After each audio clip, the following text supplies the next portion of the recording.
My name is Dr. Blake Shusterman, and I'm a real doctor with a real passion for cooking. Join me as I share recipes that are healthy, easy to make, and most important, delicious. Let's get cooking.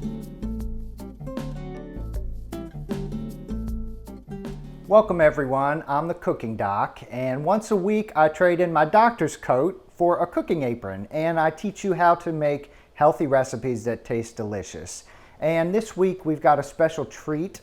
We reached out to all of our Facebook fans and we asked you guys, what do you want us to make healthy?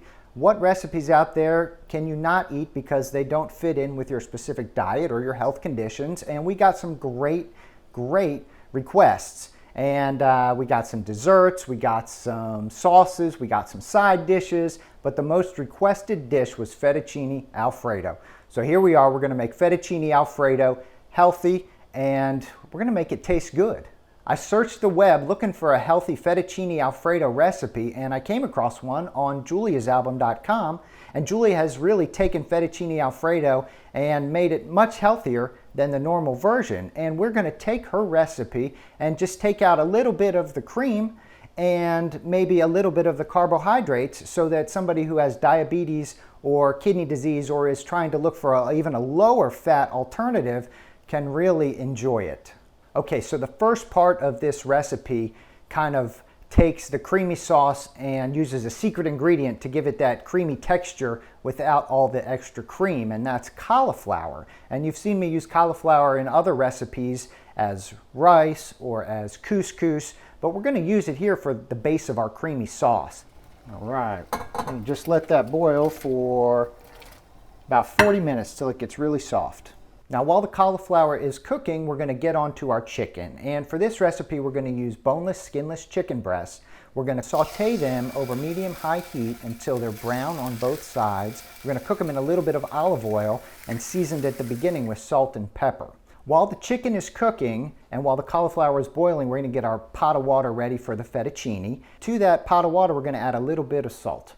And it's okay to add a little bit of salt because you're controlling every ingredient that you're making here today. So if you add a little bit of salt to the boiling water, you don't add salt to something else if you're on a low sodium diet. And for people with kidney disease or heart disease, you want to keep your sodium level down, and the best way to do that is to control everything that you're cooking and do it at home. All right, we're going to use whole wheat fettuccine here, and we're going to just pop it in our boiling water. Give it a quick stir to keep those noodles from sticking together. You may have heard out there that pasta is an unhealthy part of the diet, and you have so many people that are going paleo or people that are on low carbohydrate diets. And for some people that makes sense, but there are ways to incorporate pasta as a healthy part of your diet, and you've seen that in the Mediterranean cultures especially. So some of the keys towards eating pasta as part of a healthy diet are: try to choose whole grain pasta if you can find it. It'll have a little more fiber in it than the regular pasta, as well as a little more protein, and it'll have the micronutrients that aren't ground out when they make kind of traditional white pasta. All right, let's test it and see if it's done. It's got a tiny little bite, which means it's al dente, so it's done. Let's take it out. Just gonna flip our chicken breast here. Got a nice brown color even on the outside. And just let that cook 3 to 5 more minutes till it's 165 degrees on the inside. And just take that chicken and set it aside. Okay, now let's talk a little bit more about the fettuccine Alfredo sauce that we're gonna be cooking today. We are gonna chop some shallots and chop some garlic, and that's really gonna give the base of our sauce a great flavor. We're gonna take the shallots and we're gonna put it in our same pan that we were cooking the chicken in with a tablespoon of butter or butter substitute. Okay, we're gonna let that cook for just a minute or two before we add the garlic, and we're gonna just kind of scrape all those nice little brown bits there off the bottom. All right, and we've got our 2 cloves of minced garlic. We're gonna add to our shallots. And we're gonna let that cook for another couple minutes. Now to our shallots, we're gonna add a 1/4 cup of unsalted vegetable broth. Okay, now we're gonna add our 1/4 cup of almond milk, and this is instead of the cups of cream, okay? You could use any milk substitute if you wanted. Whisk that together. All right, bring it to a boil. And then we're gonna add a 1/2 cup of Parmesan cheese to it as well. And whisk it all together and get it really hot and melty. Okay, we're gonna let that heat up and come to a boil. And we're gonna take that and we're gonna blend it in our food processor with our very soft cauliflower, which is gonna add a nice nutty flavor to it. If you don't have a food processor, you could always just mash this with like a potato masher or something like that. If you don't know how to use a food processor, then good luck. It took me about 10 years before I figured out how to use this thing correctly. And now we're gonna add that delicious Parmesan cheese shallot mix. And it's gonna blend up and just make this really delicious and creamy sauce. Okay, let's put this blended creamy sauce back in the pot and warm it up and finish our sauce. Now we're gonna add a 1/4 teaspoon of nutmeg. It's gonna make the flavor extra nutty. And then a little salt and pepper to taste.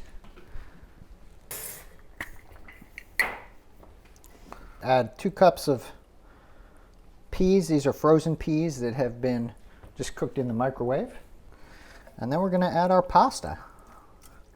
Let it get coated all the way through with the sauce. All right, we're going to start getting our finishing touches here. We're going to chop some parsley. And then we're going to slice up our chicken. You can do it without the chicken if you want a vegetarian version. Okay, now let's serve this pasta. Now some of you may think this is crazy, but I've got a cup here. This is a cup serving. And I'm doing this because when I tried to serve it before, I had no idea what a cup of pasta actually looked like. So this will help you stay in your serving size. We got just 1 cup measurement. We don't want to pack it tight, but we got about a cup, and we're going to serve that in our bowl. Okay, now we've got just our small chicken breast. This is about a 3-ounce chicken breast that we're going to put on top. Now, if you're looking for a really low carbohydrate version, I've got a great idea for you. And you may know that if you're diabetic or if you're really trying to limit carbs, either your sugar goes up if you have pasta, or maybe you gain weight if you have any pasta, and you can use spaghetti squash instead of the fettuccine as a really great alternative. I've reserved a little bit of our sauce on the side, and I've got our spaghetti squash that's been cooked and shredded so it looks just like spaghetti. Not important really to limit this to the same cup if you wanted a little extra, because it doesn't have the same carbohydrate load. All right, so here we go. Let's taste them. We've got our low carbohydrate version, and we've got our regular fettuccine pasta chicken Alfredo, and we're going to taste them. It is really yummy. It doesn't taste like you're overloaded with fat or cream or butter, but it still fills your mouth up with a delicious flavor. I don't think you'll be disappointed. Okay, now let's try this one. This is our spaghetti squash low carbohydrate version. You get so much flavor of that sauce, and the spaghetti squash tastes like al dente pasta because it gives you that little bit of crunch, just without all the extra carbohydrates. Thank you so much for joining us today on The Cooking Doc. You can find us on Facebook, on YouTube, on Twitter, all over the web for great healthy recipes. Cook with me, learn to make healthy food taste good. Thanks so much for joining us, and we will see you next time. Thank you for watching The Cooking Doc, healthy cooking made simple and delicious.